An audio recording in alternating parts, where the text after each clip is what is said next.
اور بھی موجود یہاں پہ حاضرین، میں آپ سبھی کو سلام کرنا چاہتا ہوں. السلام علیکم، آداب، گڈ مارننگ.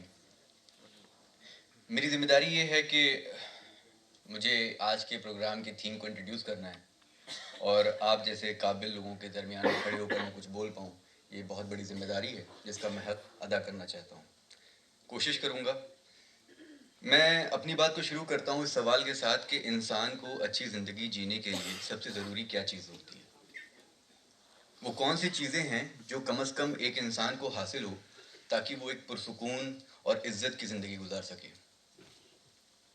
ہم یہ کہیں گے نا کہ ایک انسان کو اگر اچھی ہیلتھ، اچھی ایجوکیشن، 3 وقت کا کھانا، رہنے کے لیے چھت، ضرورت کے کپڑے اگر مہیا ہوں تو وہ ایک اچھی زندگی گزار سکتا ہے کم از کم.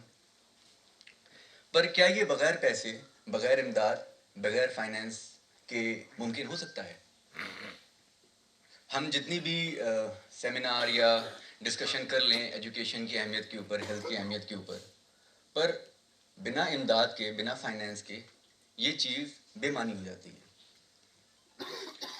اسی کی وجہ سے میں آپ کے سامنے ایک ڈیٹا پیش کرنا چاہتا ہوں جو کہ مختلف ورلڈ لیول پہ اور نیشنل انٹرنیشنل لیول پہ جتنے بھی تنظیمیں ہیں، ورلڈ بینک جیسے اور انڈیا کی NNI، ان کے ڈیٹاز ہیں. وہ اس پہ مبنی ہے کہ دنیا کی جو ٹاپ 1% پاپولیشن ہے اس کے پاس دوسری باقی 99% کے مقابلے 2/3 پیسہ ہے. یعنی 99% لوگوں کے پاس 1/3 پیسہ ہے اور 1% لوگوں کے پاس 2/3 پیسے ہیں. اور اب اس میں مزید ہم آگے آئیں تو اب ہم ہندوستان کی بات کریں کہ ہندوستان جو ہے وہ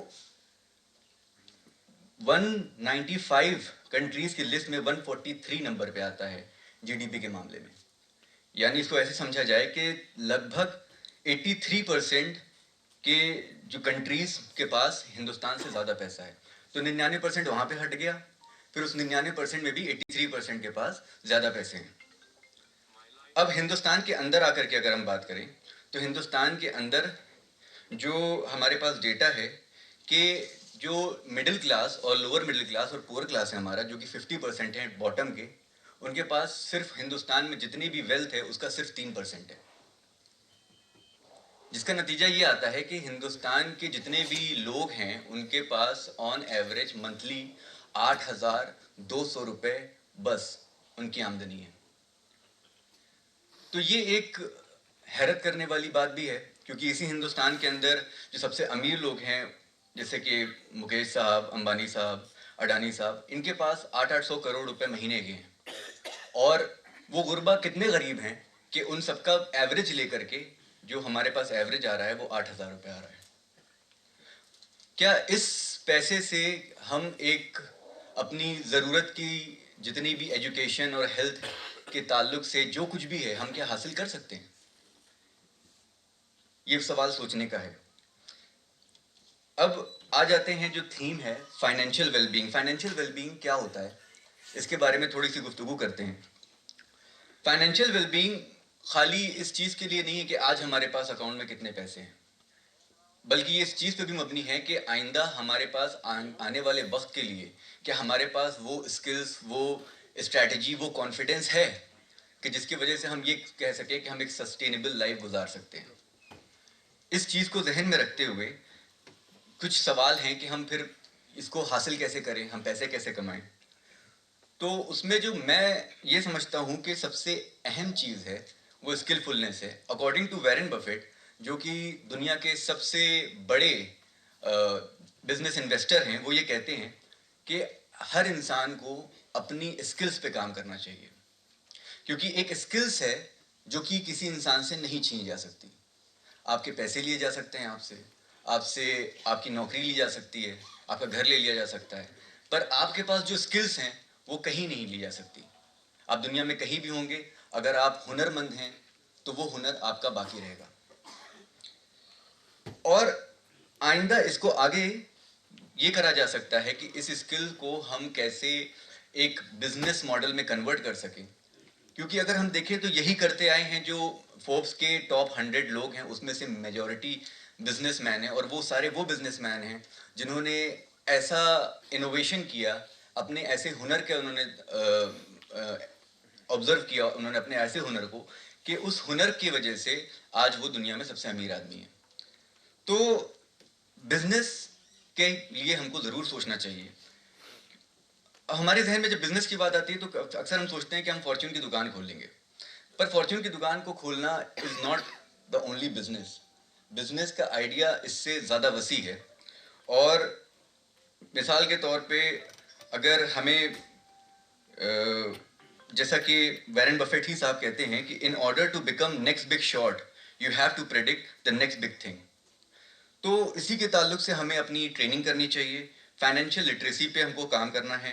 اور فائنینشیل لٹریسی کیا ہوتی ہے کہ ہم سمجھ سکیں کہ فائنینس کیسے کام کرتے ہیں، ہمارے پاس جو فنڈس ہیں اس کو ہم کس طریقے سے یوٹیلائز کر سکتے ہیں، کیسے ان کو ضائع ہونے سے بچا سکتے ہیں، اور جو جتنے بھی ڈفرینٹ انسٹرومنٹس ہیں، بینکنگ کے انسٹرومنٹس ہیں، یہ ساری چیزوں سے ہمارا کیا فائدہ، ہمارا کیا نقصان ہوتا ہے، ہم اس کو کب استعمال کر سکتے ہیں، ان ساری چیزوں کی نالج کو فائنینشیل لٹریسی کہتے ہیں. اور فائنینشیل لٹریسی اسکلز، ان ساری چیزوں کو ہی استعمال کر کے ہم یہ امید کر سکتے ہیں کہ ہم ایک اچھی سسٹینیبل ویلتھ ڈیولپ کر پائیں گے. اب کچھ چیزیں ہیں جس کی وجہ سے ہم پیسے گوا بھی دیتے ہیں، اور ان چیزوں میں کچھ ایسا ہے کہ ہماری کچھ لیک آف نالج ہے فائنینشیل لٹریسی کے بارے میں.